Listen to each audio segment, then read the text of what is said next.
తేజగాడు నన్ను పక్కన పడుకోమని అడిగాడు తెలుసా ఒకసారి. అప్పుడు కూడా రమాకాంత్ దగ్గర కూడా నాతో ఎదవేసి వేసేవాడు తేజగాడు. అంటే చిన్నపిల్లలు అప్పుడు పట్టుకోవడం, లాగడం, పీకడం. Okay okay. ఆడు మొన్న ఫోన్ చేసినప్పుడు రమాకాంత్ గారు అడిగాడు, చిన్నప్పుడు కూడా నీతో ఇంతే ఇలాగే బిహేవ్ చేశాడు. వాడు నాతోనే కదా ఏ అమ్మతో అలాగే బిహేవ్ చేసేవాక చిన్నపడే కదా ఏదో సరదాగా అనుకుంటా. కానీ మనకు మనం మెచ్యూర్డ్ కాబట్టి కొంచెం ఆలోచిస్తే అప్పుడు మాకు చిన్నోడు కదా ఇటు తేజగాడు, మేమంటే కొంచెం పెద్ద. ఆడుకో డైలాగ్ కొట్టింది గుర్తుందా అని చూస్తే చిన్నప్పుడు మొహం గుర్తొచ్చింది కదా, అందుకే ఏమన్నాను ఆ టైప్ తేడా అన్నమాట. ఏడు చెప్పలేండి, ఏం చెప్పుకుంటాను రా చెప్పు చెప్పుకుంటే ఏమవుద్ది అంటే పరుగు పోద్ది. ఒక ఆడపిల్ల జీవితం నాశనం, దాంతో పాటు నా జీవితం కూడా నాశనం. నాకు 2 పిల్లలు ఉన్నారు, నా అత్తమామలు ఉన్నారు, వాళ్ళ దగ్గర తరెత్తుకోవాలా? వాళ్ళు ఆ జీవితాన్ని నాశనం చేసుకోండి, నేను నా జీవితాన్ని నాశనం చేసుకోనా? ఇప్పుడు నువ్వనే కాదు ఎవరైనా మా ఆయనకి విషయం చెప్పినా నాకు నష్టమేం లేదు. మా ఆయనకి విషయం చెప్పి నాకు నష్టం లేదు, ఎందుకంటే నేనేంటో మా ఆయనకి తెలుసు. అవును, నా మీద ఒక ఎవరైనా నిందేసినా కూడా నా ముగ్గురు నన్ను అంత అనుమానించి అని ఇలాంటి దాని అలాంటి దాని నీ తమ్ముడు ఇది అవసరం లేదా అని అన్నాను కూడా లేదు. ఎందుకంటే నేను ఎలాంటి దాను, నా క్యారెక్టర్ అనేది, నేను ఎవరితో ఎంత క్లోజ్గా ఉంటానో, ఎంత లిమిట్స్, నేను ఎంత క్లోజ్గా ఉన్నా నా లిమిట్స్ ఎంత వరకు ఉంచుకుంటానో మీ అన్నయ్యకి అన్ని తెలుసు నా గురించి. నువ్వు నన్ను కూడా నమ్మట్లేదు కదా? సరేలే, చిచ్చి నమ్మడం కాదురా, నాకే ఏమి లేదు, నువ్వు చెప్తావని కాదు, ఈ విషయం బయటికి రాకూడదు. వచ్చింది కిరణ్ ప్రామిస్ రాదు, చెప్పు. మా గోడలకి నీ గోడలకి అన్ని గోడలకి చెవులు ఉంటాయి కదా, అందుకు అంటున్నాను. అన్ని గోడలకి కళ్ళేసి మ్యాటర్ చెప్పు. తేజగాడు నన్ను పక్కన పడుకోమని అడిగాడు తెలుసా ఒకసారి. కిరణ్ నిజం, ఈ విషయం ఇప్పటిదాకా ఎవరికి తెలియదు. ఎప్పుడు కిరణ్? ఆడి పెళ్లికి వెళ్ళినప్పుడు. ఎవరి పెళ్లికి వెళ్ళినప్పుడు? ఆడి పెళ్లికి వెళ్ళినప్పుడు. తేజ పెళ్లికి వచ్చినప్పుడా? ఆడి పెళ్లికి వెళ్ళి ఇంట్లో ఉన్నాను కదా. నాకు సరిగ్గా చెప్పే అర్థం కావట్లేదు. వాడి పెళ్లికి 3 రోజులు ముందు వెళ్ళానా, అప్పుడు ఓకే. అదే నాకు నా కొడుకు నేను ఉన్నాం. ఓకే, ఎప్పుడు రంగబాబాయ్ ఇంటికి వెళ్ళినప్పుడా? రంగబాబాయ్ ఇంట్లో ఉన్నప్పుడు. రంగబాబాయ్ ఇంట్లో ఉన్నప్పుడు. అది అక్కడ ఉంది కదా, ఇక్కడ పెందు ఏమంటారు దాన్ని, చూడు ఇల్లు, అది ఏరియా చిన్నముషిడివాడ అక్కడ ఆ ఇంట్లో ఉన్నప్పుడు. ఎవరు అడిగారు? తేజగాడు అడిగాడా? ఏమని అడిగాడు? చెప్పు తీసుకొని కొడతాను అన్నావా? ఎంత డైరెక్ట్ గా అడిగాడు? అలాగే అడిగాడు. ఏమని? నువ్వు నాతో పడుకుంటావా, నాకు ఇస్తావా అని. చెప్పు తీసుకొని కొడతాను ఎదవా, నీ కంటికి కలక కనబడుతున్నాను రా నేను. నీకు వాయు వరుసలు లేదా? నా కొడుకు అంత కొడుకున్నాడు, నా కొడుకుతో సమానం తమ్ముడు అంటే అలా అడగడానికి నోట్ వస్తుందిరా. నేనేదో పెళ్లికి బాబాయ్ పిలిచాడని ఒక ఇంత ఆడపిల్లకి ఒక అక్కగా వచ్చాను, ఇది నాకేదో ఇచ్చేస్తారని కాదు. అంతే కదా. ఈ విషయం బాబాయ్కి పిన్నికి చెప్పినంటే నీకు ముందు పడతాయి. ఎవరైతే అమ్మాయి వస్తే అమ్మాయి తెలిస్తే నువ్వు ఇలా ఇదైపోతావు అంటే ఆ వద్దుకేరని ఎవరికి చెప్పిల్లగా అడిగాడని ఎవరితో అనుకుని పిల్లల మీద ఒట్టు అలాగనేసరికి నేను అనుకున్నాను,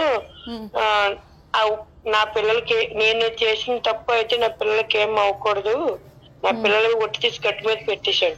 అందుకే నీకు చెప్పాను.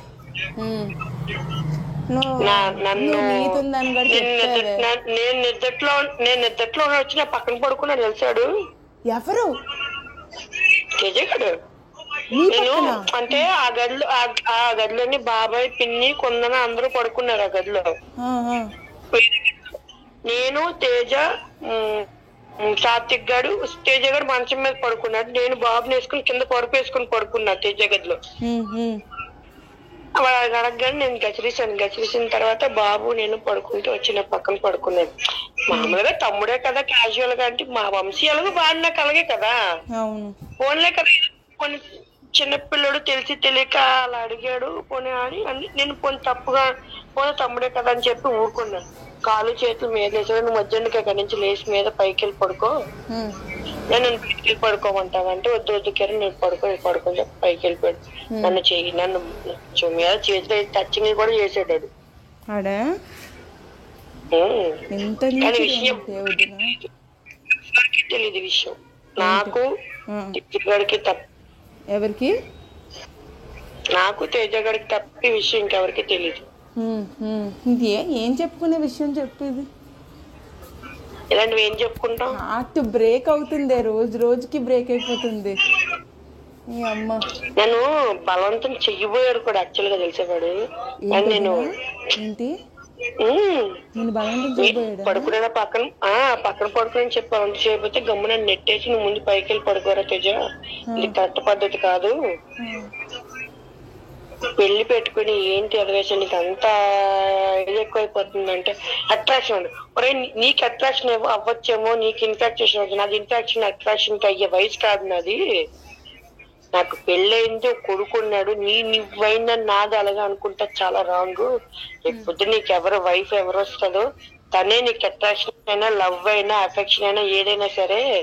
ఇంకా వేరే అమ్మాయిలు ఇలా వంకర టెంకర్ గా చూడడం, వంకర టెంకర్ ఆశయాలు చేయడం మానుకొని నువ్వు లైఫ్ లో బాగుంటే బాగుపడతావు, ఏదో పీకేద్దాం మురబొడిచేద్దాం అని ఇలా ఎదవేసలు ఇస్తూ శంకనాకపోతావు. ఇంకా నేను వార్నింగ్ ఇచ్చాను ఆడికి. నేను బ్రేక్ అయిపోతుంది, రోజుకి బ్రేక్ అయిపోతుంది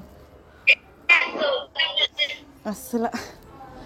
ఏడాలో పిచ్చి వచ్చిందన్న నవ్వాలంటే అర్థం కావట్లేదు బాబు అసలు.